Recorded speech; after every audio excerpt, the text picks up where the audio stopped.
In the beginning, there was only endless universe, and it was neither dark nor light, but formless matter and a misty abyss. At the bottom was darkness. That was the primordial darkness. Above all that ruled the mighty spirit of eternity.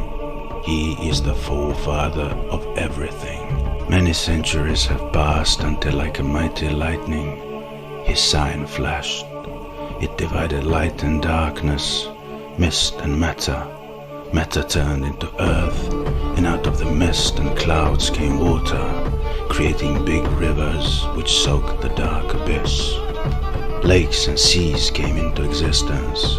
Rays of light caressed the earth and soared life. Thus were created different living beings.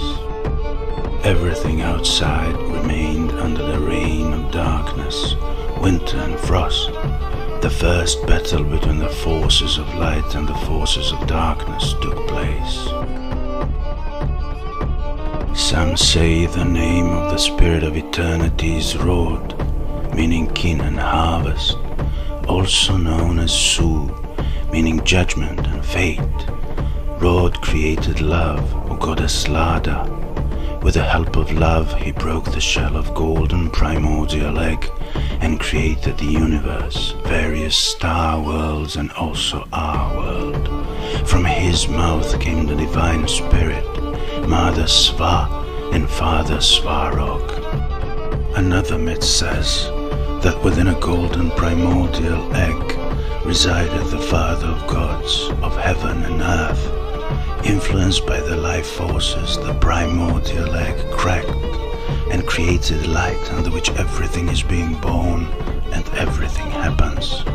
The primordial creator of heaven, the primordial god of universal light was created, Svarog, the supreme god of the Slavs, who is above all that is good and evil. From Svarog's shadow was created the first progeny, Bielobog, white god, and Chernobog, black god. From the bottom part of the eggshell, which broke into thousands of pieces, Svarog created giants and dwarves and all the magical creatures. From the upper part of the eggshell he created the world tree and thus separated heaven from earth. In the treetop of the world tree, Svarog built home of the gods and his own home in the seventh, the highest heaven. Svarog, so say the myths, created Vile, fairies, from butterflies as earthly mediators between humans and heroes and the gods. Vile often ride horses or deer, go hunting or play the kolo, circle dance. They fall in love with brave young men and heroes and then help them. In South Slavic mythology, Vila is a beautiful girl with golden hair, has wings and is dressed in a long dress. She is armed with bow and arrows. Mountain Vila live in the mountains, far away from people. Water Vila live by the waters, and Cloud Vila live in the clouds. This is what we know of the beliefs of the old Slavs regarding the creation of the universe, the creation of the gods, the creation of the first humans. Now let's see, where was it exactly that the old Slavs worshipped their gods? Old Slavs worshipped their gods in sanctuaries, sacred groves and various temples. Slavic sanctuaries were found, for example, near Budyashin, in Lusatia, in Saxony, Germany, because in times of old that land was inhabited by the old Slavs. Also, on the right bank of the river Elsbach in Bavaria, there's a hill called Chernobog, black god, and on the left bank a hill called Bileboch, white god.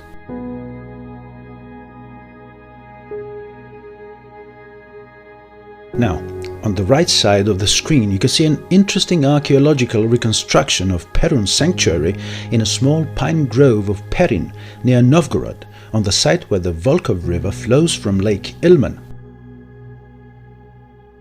Legend has it that once here stood pagan sanctuary of god Perun.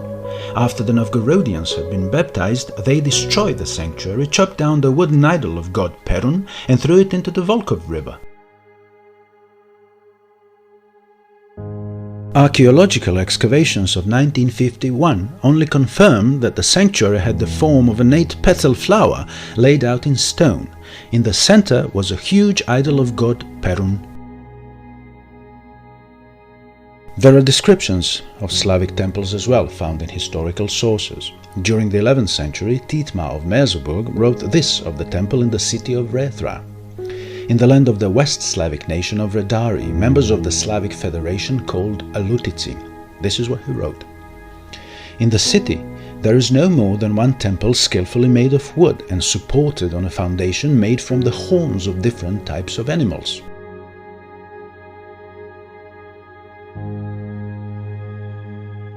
Its outer walls are adorned by admirably carved images of gods and goddesses. Inside there stand gods made by the hand of man, each with their name inscribed, dressed in helmets and armor, with a terrible appearance. The most important of them is called Svarozhich, and he is honored and worshipped by all the pagans above all else. The banners of these gods never move from that place unless they are needed for a military campaign, and even then only by foot soldiers.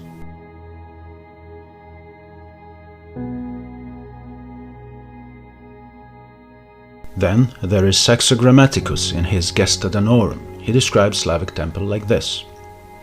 In the city center there was a flat space, where a temple made of wood could be found, which was very elegantly crafted, worthy of veneration not only because of the magnificence of its decorations, but also because of the divinity of the image placed inside. The outside perimeter of the building gleamed with a well-maintained covering, which consisted of shapes of different things painted in a crude, primitive style.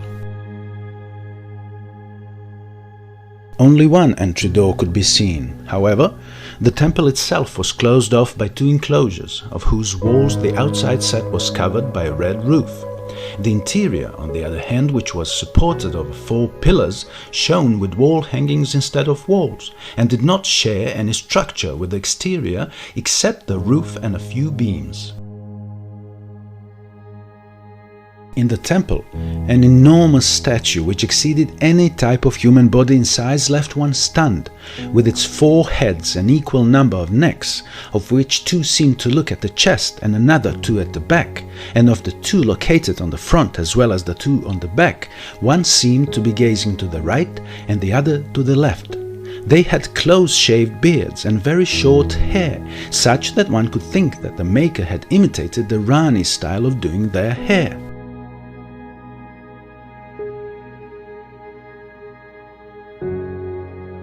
In its right hand, it held a horn decorated with several types of metal.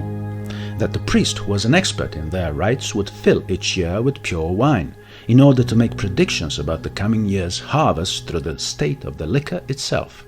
On the left there was a bow in the arm turned towards the side.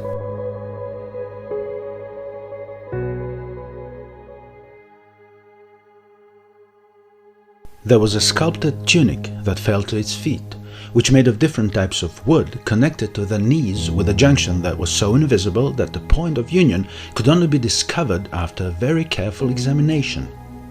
The feet were at ground level, with the base hidden below the floor.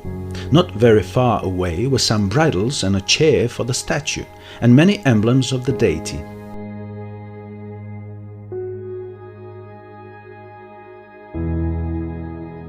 The admiration for these things was further increased by a sword of an astonishing size, whose scabbard and hilt, in addition to excellent embossed decorations, were also covered in splendid silver.